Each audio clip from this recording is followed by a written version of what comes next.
아멘. 예, 감사합니다. 우리 곁에 계신 분들과 이렇게 인사했으면 좋겠습니다. 잘 오셨습니다. 만나서 반갑습니다. 예, 잘 오셨습니다. 만나서 반갑습니다. 한 번 더 인사해 볼까요? 함께 예배하게 돼서 영광입니다. 함께 예배하게 돼서 영광입니다. 예. 1월 달에 신정, 구정 다 있어서 우리는 새해 복 많이 받으는 이야기를 한 달 내내 하고 있는 것 같습니다. 새해 복 많이 받고 계십니까? 새해 복 많이 받자고 그랬더니 너무 추워갖고 그냥 수도도 얼고 세탁기도 얼고 하수구는 역류하고 그래서 고생들 많이 하셨죠.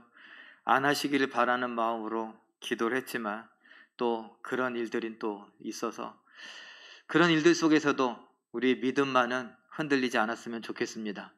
하수구 터져도 하나님은 계십니다. 세탁기 얼어도 하나님은 계시고요.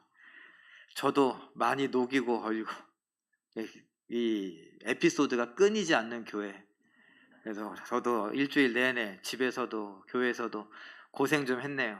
주저앉아갖고 하나님이 계시냐 마냐 그럴 뻔했는데 아니에요. 그래도 하나님은 계십니다. 예, 오늘 우리는 미움을 이기게 하시려고 라는 제목으로 잠깐 말씀을 생각해 보려고 합니다. 박홍순 안수 집사님, 피택 장로님께서 기도하시면서 민속 고유의 명절이었는데 미워하는 마음으로 무슨 일 있었습니까? 그건 아니었습니까? 미워하는 마음으로 예배하지 않았나 이런 얘기 하셨는데 이 미움을 이기게 하기 위해서 이 제목을 딱 보셨던 것 같아요. 자, 한번 왜 제가 이런 제목을 정했는지 성경을 통해서 또 이야기를 통해서 한번 생각해 보기를 바랍니다. 성경은 하나님께서 우리에게 주신 하나님의 말씀입니다.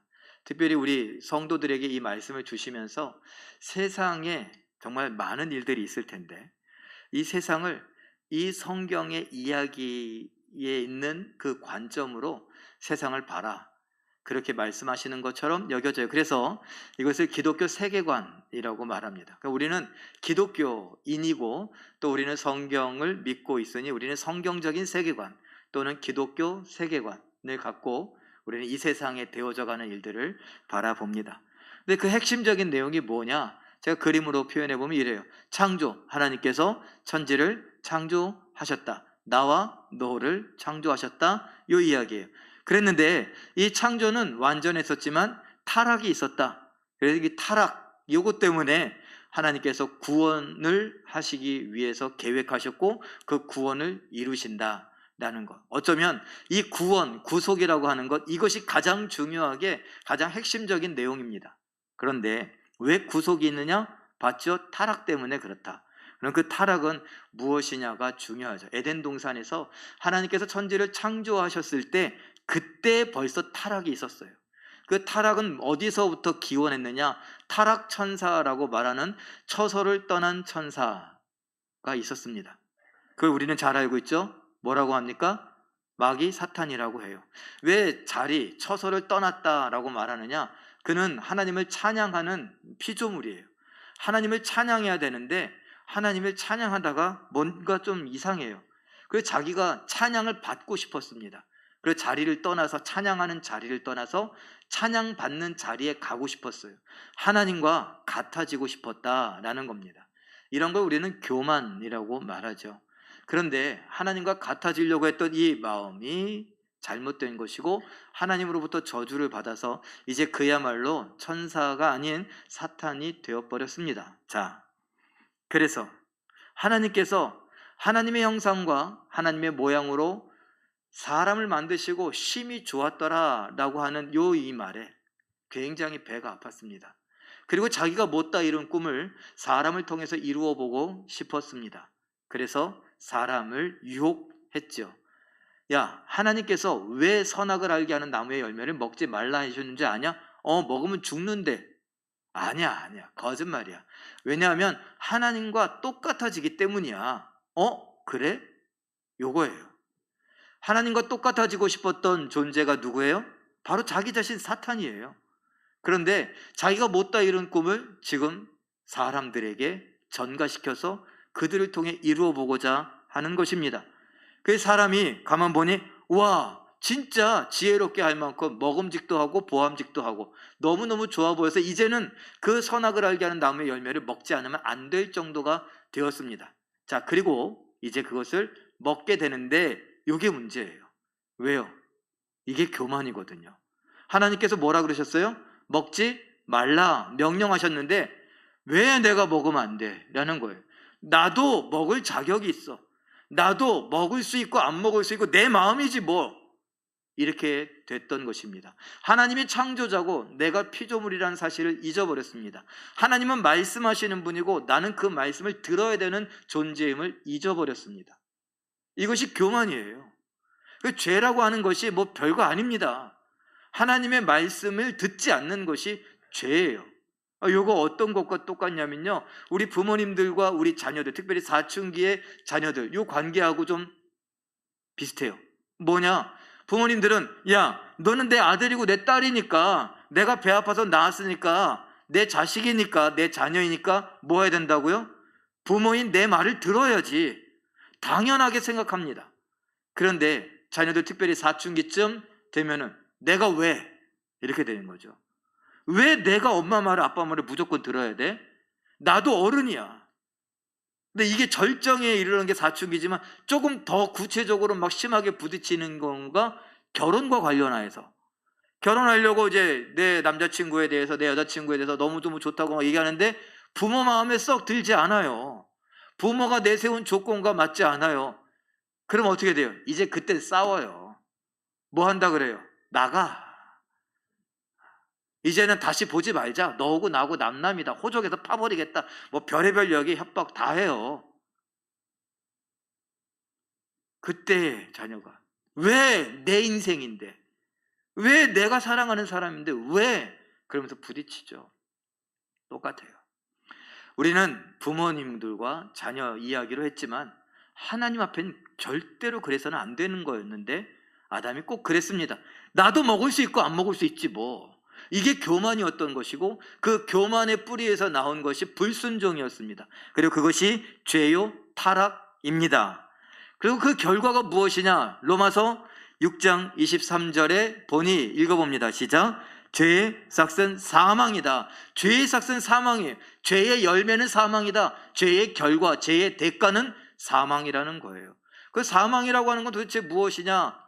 라고 하면 뭐 4가지 정도로 이야기할 수 있습니다만 그거 좀 이따 두고 바로 구체적으로 하나, 로마서 3장 23절, 죄 때문에 어떻게 된다고요? 하나님의 영광에 이르지 못한다고요. 하나님께 가까이 가지 못한다고요. 하나님께 가까이 가지 못한다는 건 어떻게 된다는 거예요? 천국에 못 간다, 지옥 간다, 요 이야기, 쉽게 말하면 그거예요. 그런데 이걸 해결하기 위해서 히브리서 9장 22절은 피 흘림이 없은즉 뭐가 없다고요? 사함이 없다. 그러니까 피가 필요하다. 왜 피란 얘기를 했을까? 피는 생명이라고 성경은 이야기합니다. 그러니까 생명하고 바꿔야 되는 거예요. 그러니까 죄의 삭은 사망이에요. 죄의 삭은 생명하고 죄를 바꿔야지만 해결이 된다라는 이야기입니다. 사망, 아까 4가지 정도라 그랬는데 우리가 흔히 알고 있는 몸과 영혼이 분리되는 것, 이것이 사망입니다. 그리고 사람과 자연이 분리되는 것, 이것이 사망입니다.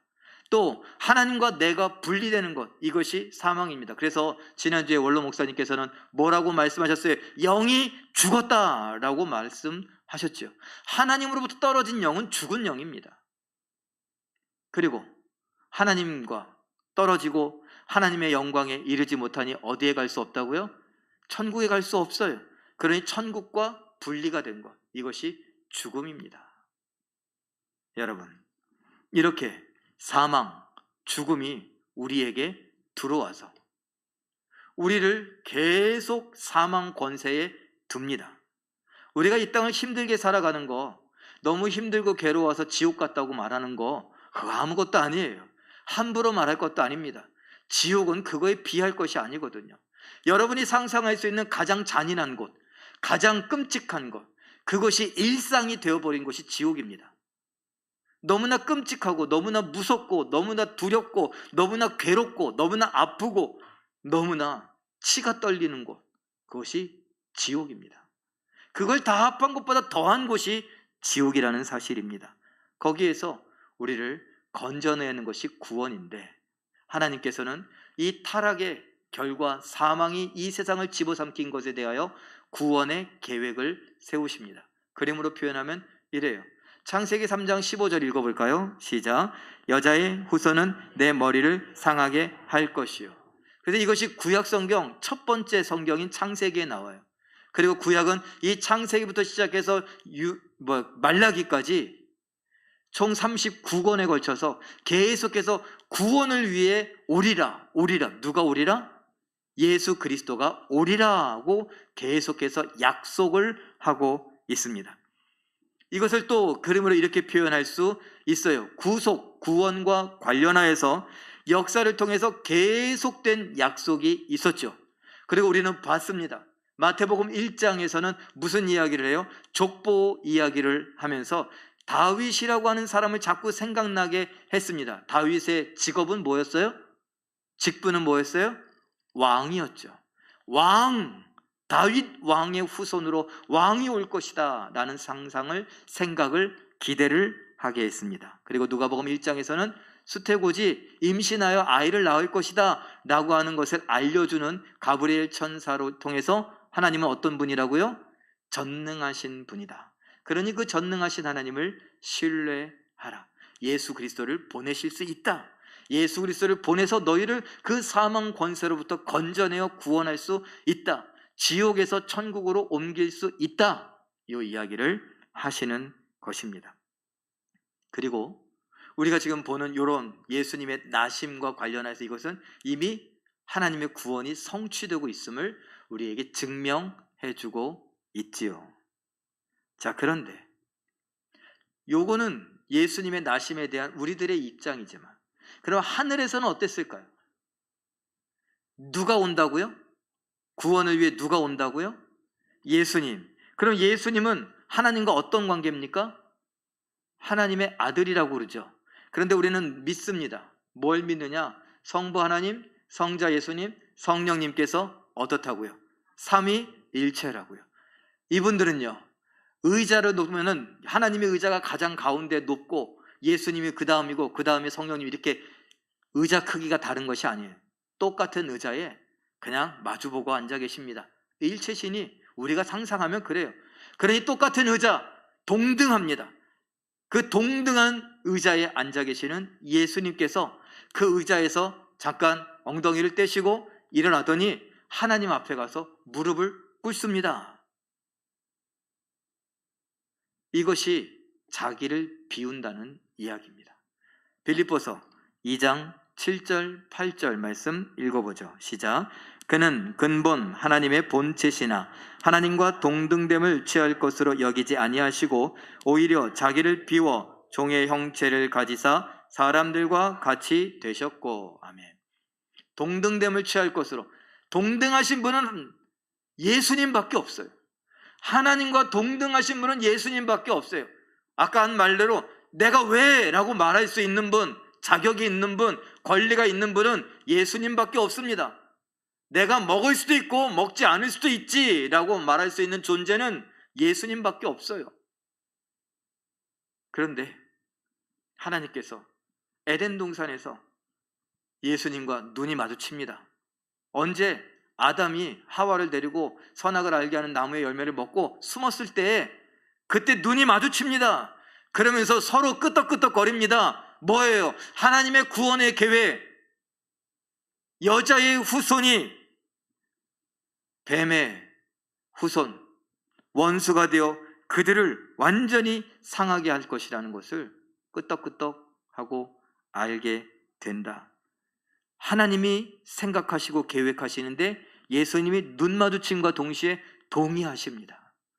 좋습니다. 내가 가겠습니다. 내가 가서 저들을 위하여 내 생명을 내어주고 내 피를 흘려서 저 사람들을 용서받게 하겠습니다. 아버지 하나님의 뜻이 그렇다면 내가 기꺼이 그렇게 하겠습니다. 그러기 위해서 어떻게 했어요? 자리에서 일어나셔서 하나님 앞에 무릎을 꿇었습니다. 난 이제 종입니다. 하나님이 원하시는 대로 하나님 말씀에 순종, 아니 복종하겠습니다. 제가 가겠습니다. 그래서 초림이라고 하는 첫 번째 오심, 예수님의 첫 번째 오심을 보고 세례 요한이 뭐라고 했습니까? 저기 봐라, 저 예수님을 뭐라고요? 세상 죄를 지고 가는 하나님의 어린 양이다. 그 어린 양은 뭐예요? 세상 죄를 지고 가서 우리들을 위하여 대신 죽을, 대속의 죽음을 맞이할, 나 대신 죽을 희생해야 할 그런 양이다, 제물이다 라는 것이죠. 예수님 이렇게 말씀하십니다. 마태복음 20장 28절 읽어보죠. 시작. 인자가 온 것은 자기 목숨을 많은 사람의 대속물로 주려 함이니라. 자기 목숨을 많은 사람들 대신해서 주려고, 많은 사람들 대신 피를 흘리려고, 많은 사람들 대신 자기 몸을 찢어 죽으려고 이 땅에 오셨다라는 것입니다. 이것이 하늘 천국에서 하나님 예수님이 이야기하시고 기다리고 계시는 날들입니다. 그리고 그 예수님이 진짜 이 땅에 오십니다. 오셔서 이제 뱃속에 들어가요. 엄마 뱃속에, 마리아 뱃속에 이제 조그만 이제 수정이 된 것처럼, 그래서 거기서 막 아기가 자라갑니다. 만삭이 되었을 때 온 로마 제국에 선포되어기를, 명령이 있기를, 황제가 야 너희들 다 자기 본적지 가서 자기 본적 확인을 해라, 호적 정리를 해라. 왜 그랬을까요? 로마 황제는 자기가 얼마나 위대한가를 드러내고 싶었습니다.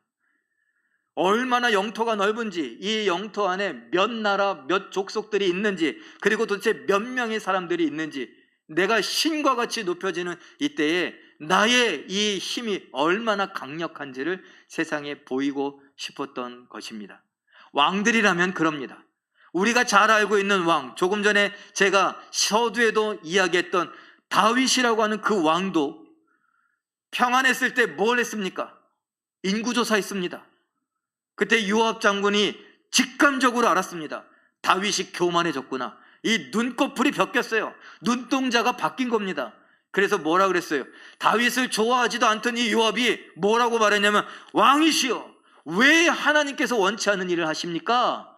하나님께서 당신의 백성을 지금보다 훨씬 더 많게 해주실 줄 믿습니다. 그러니 이런 인구조사 같은 거 하면서 교만하지 마십시오. 그런데 다윗이 당장 가서 인구조사하라고. 그리고 나서 하나님으로부터 벌 받잖아요. 교만은. 로마 황제가 지금 그러고 있는 거예요. 그리고 그 명령을 들은 이 요셉과 마리아, 힘이 없으니 어쩔 수 없이 갑니다. 어디서요? 북쪽 갈릴리 나사렛에서 남쪽 유대의 베들레헴 다윗의 동네까지 갑니다. 그림으로 표현해 봤습니다. 갈릴리 나사렛에서 유대 베들레헴까지 약 150km, 서울에서 대전 거리 정도 됩니다. 자, 그런데 이제 우리는 알고 있죠. 그냥 성인 남자가 하루에 걸어서, 유대 땅에 걸어서 갈 수 있는 이동 거리가 약 40km 정도 된다라고요. 그런데 임산부를 데리고 가는 건 이것도 변수예요. 그래서 저는 한 일주일 정도 걸리지 않았을까 생각이 됩니다. 만삭된 마리아를 데리고 일주일 정도를 걸어서 지금 이동을 해서 왔습니다. 어디요? 베들레헴, 다윗의 동네. 왜 하필 다윗의 동네입니까? 그가 태어난 곳, 그의 고향, 본적지예요. 근데 왜 다윗의 동네입니까? 아니, 다윗 왕의 후손이기 때문에.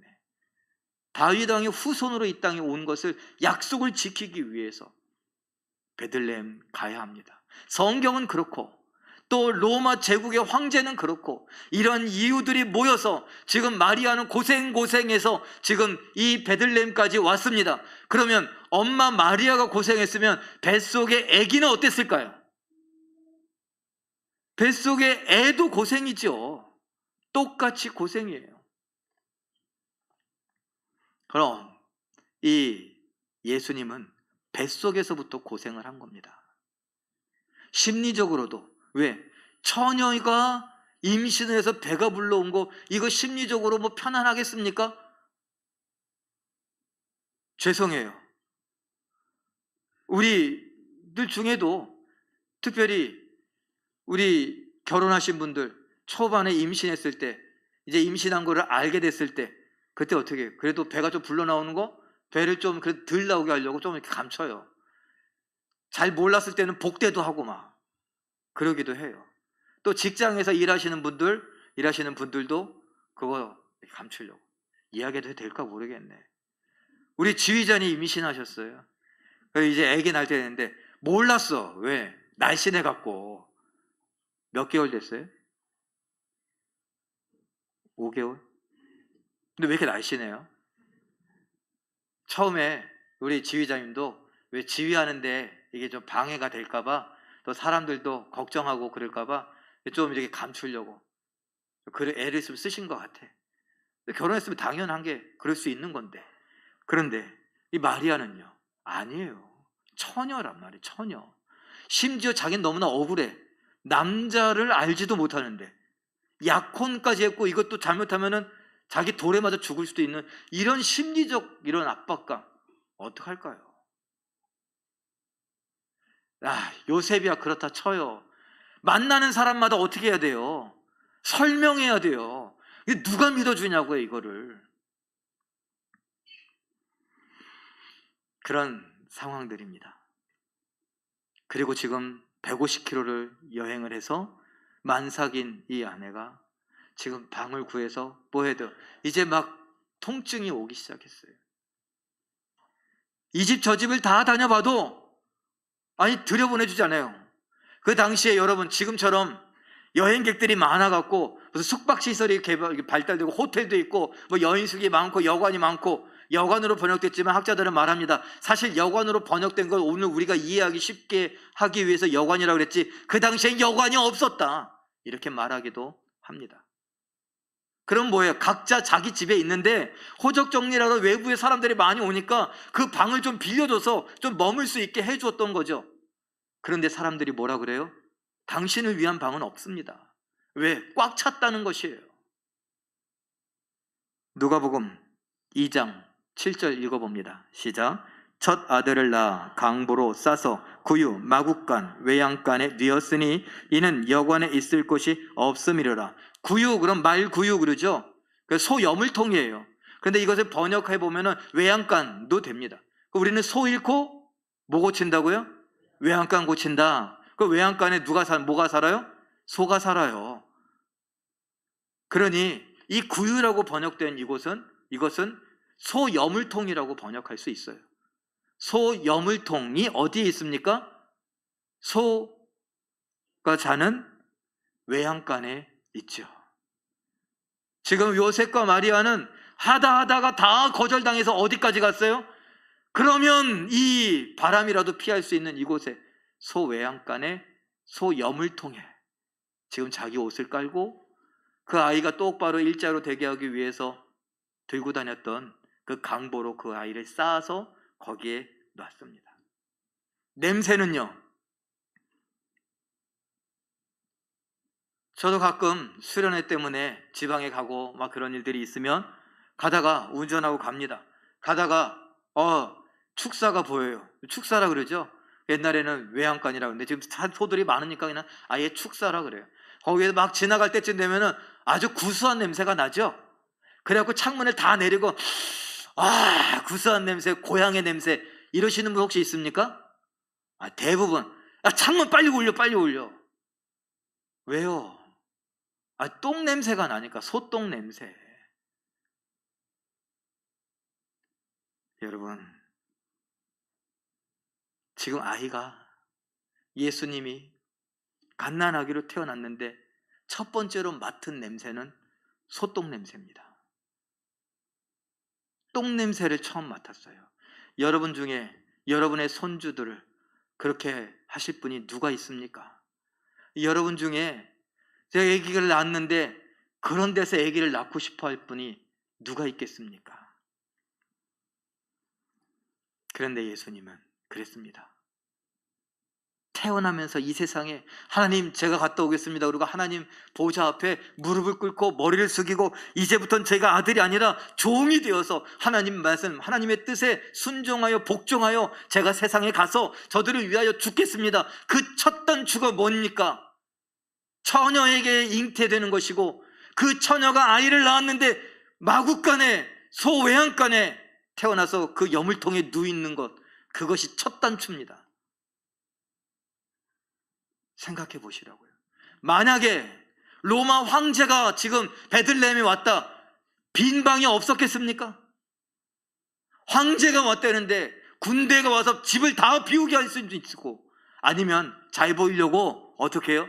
금화라도 좀 몇 개 얻으려고 제 방을 쓰십시오, 안방에 들어오십시오 라고 하지 않았겠습니까? 여러분 같으면 어떻겠습니까? 그런데 아무도 몰랐어요. 예수님이 하늘의 왕이시라고, 온 우주 만물의 왕이시라고 몰랐습니다. 베들레헴의 그 사람들도 몰랐습니다. 그래서 그들은 자기들의 방을 내줄 필요가 없었습니다.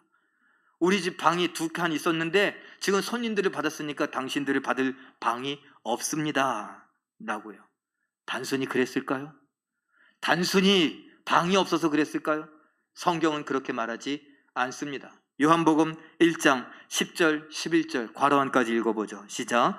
하나님의 아들 예수 그가 세상에 계셨으며 세상은 그로 말미암아 지은 바 되었으되 세상이 그를 알지 못하였고 자기 땅에 오매 자기 백성이 영접하지 아니하였도다. 자기 백성이 뭐 했다고요?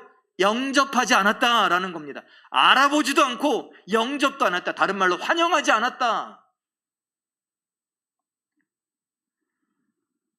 요한복음 7장 7절은 조금 더 잔인하게 이야기합니다. 읽어보죠. 시작. 세상이 너희를 미워하지 아니하되 나를 미워하나니 이는 내가 세상의 일들을 악하다고 증언함이라. 나를 미워한다. 환영하지 않은 정도가 아니라 미워했대요. 이거 누가? 요한이 쓴 요한복음에. 그러나 이건 어디에 기록되어 있어요? 성경에. 성경은 누가 기록하게 하셨어요? 성령이. 성령 하나님은 아셨던 겁니다. 방이 없어서 사람들이 예수 그리스도를 거절했던 것이 아니라 세상에 예수 그리스도를 미워했기 때문에 거절했다라고 기록하고 있는 것입니다. 한 번 더 나가 볼까요? 그럼 왜 미워하느냐? 요한복음 15장 25절 읽어보죠. 시작.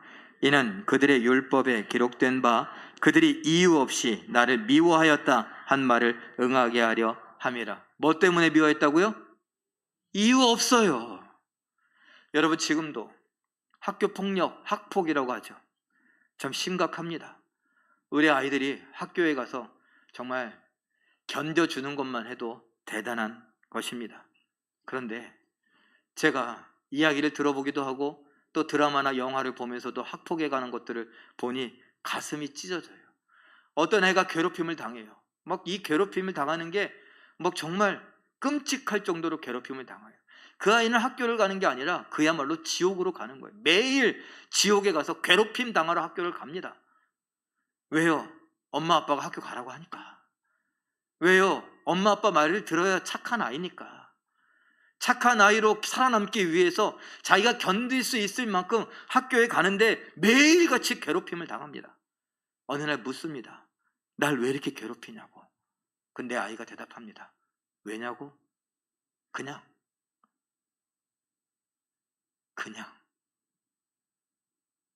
이것만큼 잔인한 말은 없습니다.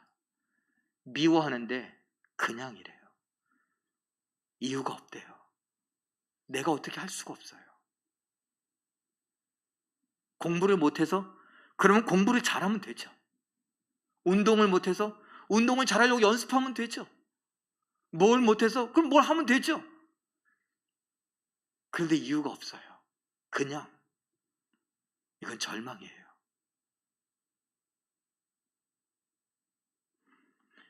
아버지들이 직장을 다니면서 그만두기 위해서 사표를 놓고 있다가 넣었다 뺐다 넣었다 뺐다.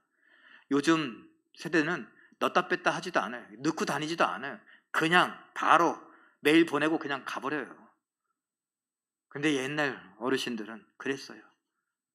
근데 그 어르신들의 손주들이 지금 중학교, 고등학교를 다녀요.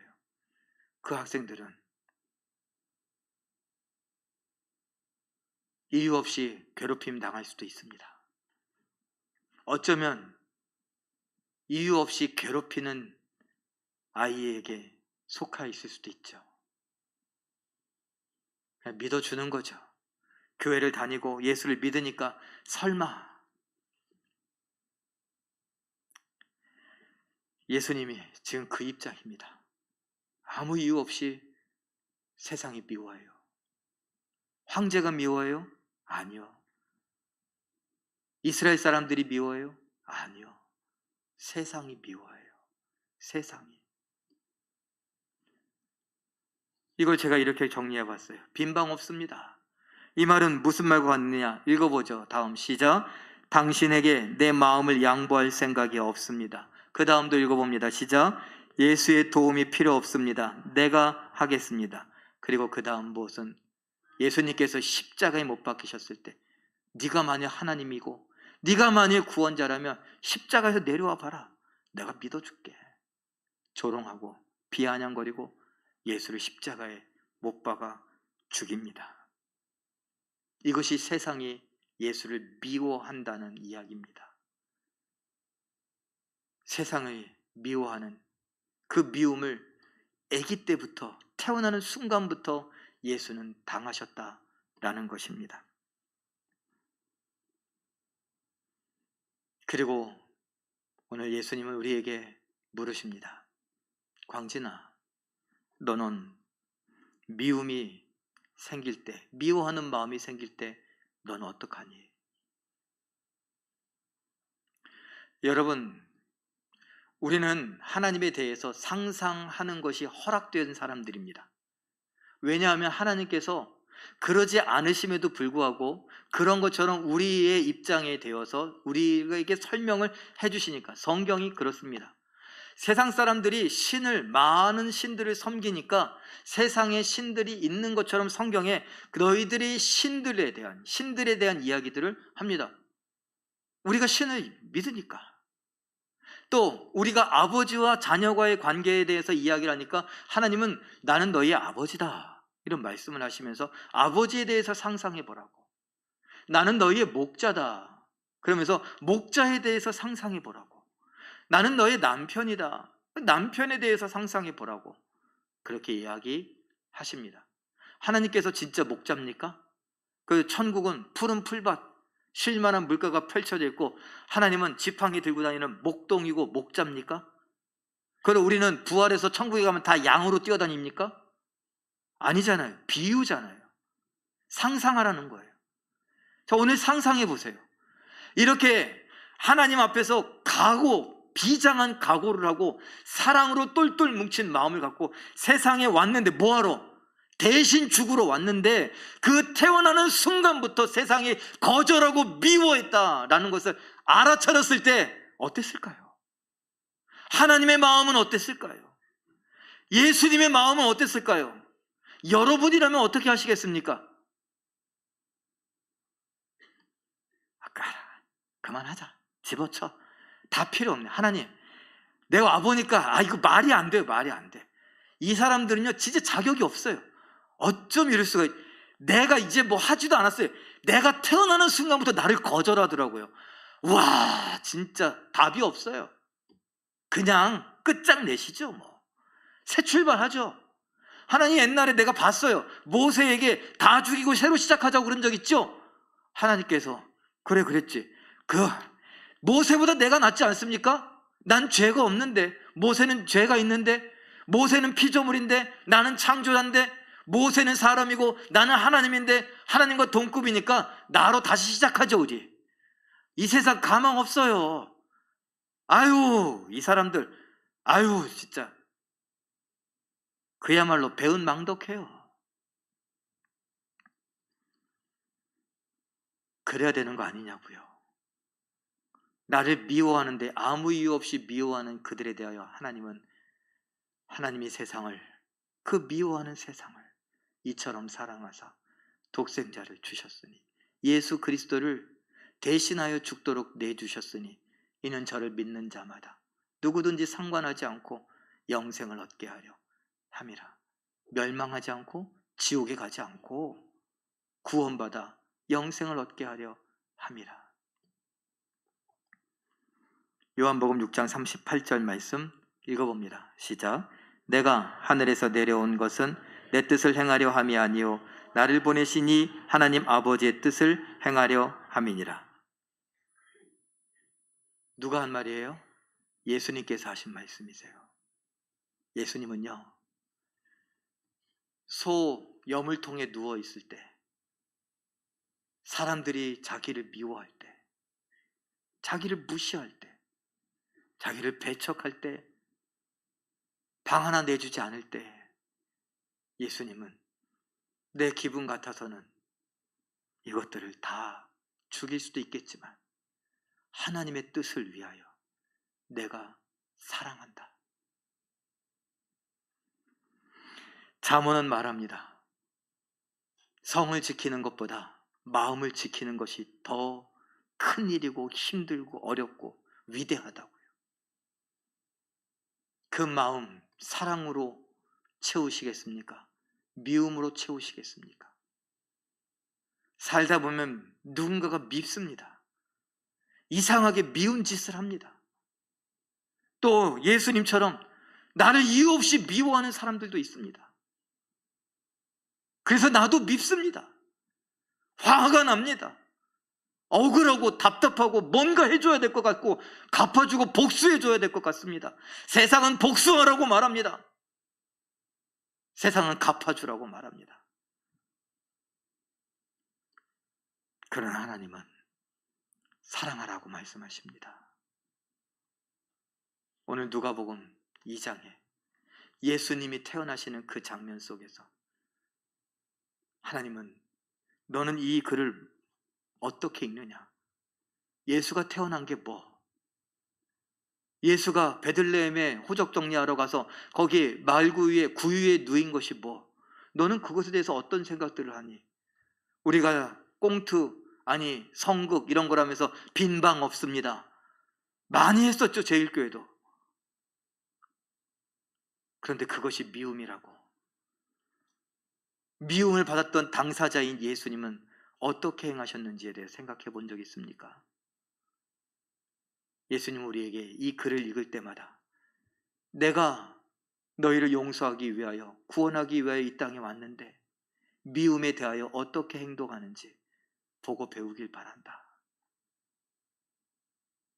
미움을 이기길 바란다. 무엇으로요? 사랑으로. 무엇으로요? 사명감으로. 미움이 발동되면, 미움이 내 마음을 정복해버리면 하나님과의 관계가 소원해집니다. 예배가 안 됩니다. 말씀이 안 들립니다. 찬양이 안 됩니다. 성경을 읽혀지지가 않습니다. 기도하면 눈 감으면 자꾸 그 미운 사람이 생각납니다. 하나님과의 관계가 멀어집니다. 미움이 내 마음을 정복하면 사명을 감당할 수가 없습니다. 하나님과의 관계가 소원해졌는데 하나님이 주신 사명을 어떻게 감당해요? 사랑하는 성도 여러분, 미움을 이겨야 됩니다. 사랑으로, 사명감으로. 예수님이 그러셨던 것처럼 말입니다. 우리도 이 땅에 온 것은 예수님과 똑같습니다. 내 뜻을 이루기 위하여 이 땅에 온 것이 아니라 하나님의 뜻을 이루기 위함입니다. 우리는 내 마음대로 하나님의 뜻과 상관없이 마음껏 살아가려고 이 땅에 온 것이 아니라 하나님의 뜻에 순종하는, 불순종하는 죄가 아니라 순종의 열매를 맺기 위해 이 땅에 왔습니다. 그러니 그 사명, 그 사랑 생각하며 미움을 이길 수 있는 우리 모두가 되시길 예수님의 이름으로 축원합니다. 사랑의 하나님,